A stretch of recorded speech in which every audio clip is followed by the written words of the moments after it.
पश्चिम ओडिशार छुंक दिया माछ झोल। तो यही भाव में थे बनातु देखिए निश्चित भाव में पाटिकी भल लगे। जो मानकर पाटिकी टिके टेस्ट पड़े देह खराब हेले किछि न रुचुथिबो तो से मानकु एई माछ झोल थे बनैकी दिंतु देखिए बहुत ही टेस्टी बनिबो। बनैबार प्रोसेस टिके अलग अच्छी तो समस्तंकर बनैबार प्रोसेस अलग अलग थाए। तो मुझे भाव में बनईची तो आपण मान सहित सेयार करिछि। भिडियोटी फुल देखिए। एठी मु नेइछि 700 रु 800 ग्राम माछ नेइछि। माछ को भलसे धोई से लुण हलदी गोलिकी ताको रखा एबे सबु माछ को प्रथमे भाजी नबा। भाजीबा मुझे गोटे कढ़ई नहीं से कंचा सोरिष तेल 3 रु 4 चमच। आपड़ चाहिए रिफाइन रे मध्य भाजी पारे। माछ मांस जहाँ बनातु ना कहीं किंतु कंचा सोरिष तेल तार टेस्ट टिके भल आसे। तो माछ को भल से भाजबे जमा नरम भजा करेनि पूरा टाण करके भाजबे कहीं ये माछटा टिके टाण करके भाजिले ही तार टेस्ट टिके भल आसे। ये भाव में पूरा गोल्डन कलर आसो आ माछटी पूरा टाण भजा हो। ये भाव में माछ को सबू भाजिकी ताको आमे गोटे प्लेट को काढ़ी नबा। तो सेम कढ़ई रे एठी मु नेइछि 2टी आलू एमदी सरू सरू पीसेस रे मु काटिछि। तो आपण चाहिए मन पसंद रे जेमिति काटि परिबे। आलू को भी भल से एमती तेल रे टिके हल्का गोल्डन कलर हैला पर्यंत आमे ताको भाजिकी काढ़ी आनिबा। एठी अल्प किछि मसला बनेबा। एठी छोट ब्लेंडिंग जार रे गोटे छोट टमाटो गोटे छोट पियाज अल्प किछि रसुण एबे सब जिनस को भल से पेस्ट बनैबा। एथिरे पानी जमा भी देबेनी जेहेतु टमाटो से ऐड कराई।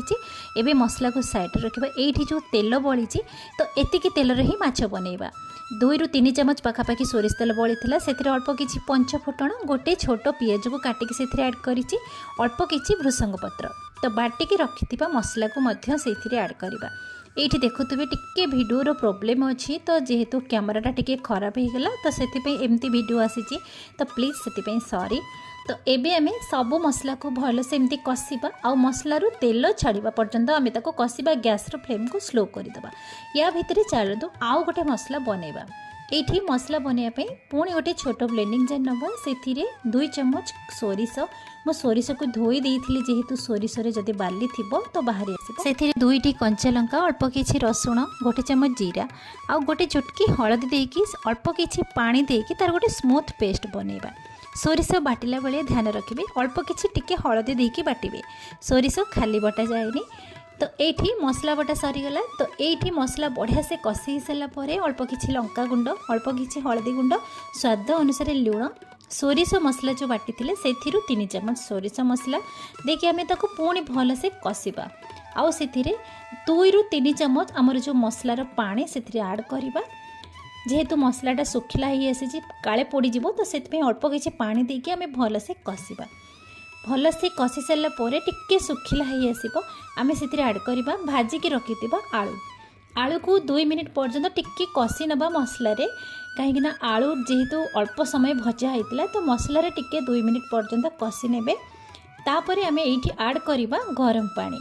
तो ठंडा पानी बिल्कुल देबेनी। मुझे गरम पानी ऐड करबा पूर्व 2टी आंबुल पानी रे भिजेकी रखिथि। एटा ऑप्शनल अछि। आपण जदी टिके खट्टा खाइबा को चाहुचंती ताहले आपण आंबुल ऐड करि परिबे नहले स्किप करि परिबे। तो आंबुल को सेथिरे मिसेकी आमे भलो से टिके कषि नबा। तो एठी आमे ऐड करबा गरम पानी। तो जेतिकी आपण ग्रेवी दरकार सेतिकी ही आपण पानी ऐड करिवे। पानी ऐड कर साला परे भल से मिसई नबा ग्रेवी को। तापर आमे टिके फुटिया पई छाड़बा। ग्रेवी टिके फुटी आसिले ताको कवर करके आलू को सिझिबा पई 2 रु 3 मिनिट पर्यंत स्लो फ्लेम को गैस रे रखिकी ताको छाड़बा।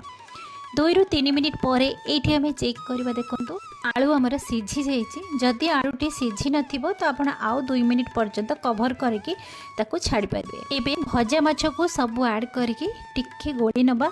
तो गोली सारा परे आपण 1 मिनिट पर्यंत टिके कवर करके माछ को टिके ग्रेवी सहित सिझिबा पई टिके छाड़िबा। कहीं टिके सिझिले माछर तार टेस्ट टिके ग्रेवी रे आसीबो। तो 1 मिनिट परे आपण एठी काढ़ी नेबे। बेसी समय सिझेबेनी कहीं माछटी घांटी जीवो जेहेतु कंटा नाही ए माछर तो बेसी समय आपण सिझेबेनी। तो एठी भल से मिसई सारा परे आपण चाहिए ग्रेवी की सुखिला मध्य रखि परिबे किंतु जेहेतु टिके पतला ग्रेवी रखिबा तो एठी टिके फुटई दबा। आउ एठी आमे आउ गोटे जिंस एठी ऐड करिबा। तो एठी छुंक लगेबा। छुंक लगेया पई मो एठी गोटे तड़का पैन नैची। सेथिरे 2 चमच कंचा सोरिष तेल तो सोरिष तेल रे छुंक लगे तार गोटे बहुत बढ़िया बास्ना आसो। से सुखिला लंका आउ गोटे चमच कंचा सोरिष अल्प किसी भृषंग पत्र गोटे पेज हिंगु। तो हेंगु निश्चित भाव में देवे। हेंगु देले तार गोटे बहुत बढ़िया बास्ना आसो। सब जिनस को भलसे मिसई नवा आ भलसे फुटी आसिले आमे ए छुंक को माछ झोल रे ऐड करवा। तो ये आमर बनीगला पश्चिम ओडिशार फेमस छुंक दिया माछ झोल। तो बास्ना जमीती खाइबा को तार टेस्ट भी सेमिति। तो ये जो माछ झोल थिले ना आउ किछि भी दरकार पड़िबोनी। एई माछ झोल लगेइके आपण गोटे कोण दुई थाली भात खाइदेबे। बनेबार प्रोसेस बहुत सहज आपण माने तो देखिले। तो एई भली भाव में निश्चित भाव में बनेबे। देह खराब थिले पाटी की भी बेले बेले भल लागी न थाए। तो एई भली भाव में बनेइके आपण निश्चित भाव में खाई परिबे, समस्त को खुआई परिबे। तो एबे गैस रो फ्लेम को बंद करदेबा। ये देखो माछ भी गोटा गोटा अच्छी जदि अधिक समय सिझी था माछटी अधिक सिझिकी भांगी जाता। तो ये आउ किछि भी जिनस ऐड करें। प्रथम आम बाहर किछि मसला भी से भी देना। तो जहाँ घरे थिला सेही मसला ही आम यूज कर। तो एबे माछ को सर्व करंतु। ये सर्व कर सारा पर आपड़ टिके गोटे चमच कंचा सोरिष तेल टिके ऐड करेंगे। देखिए तार बास्ना आउ तार टेस्ट दुई गुणा बढ़ी। तो यही माछ झोल गरम भात सहित तो बेस जमीब।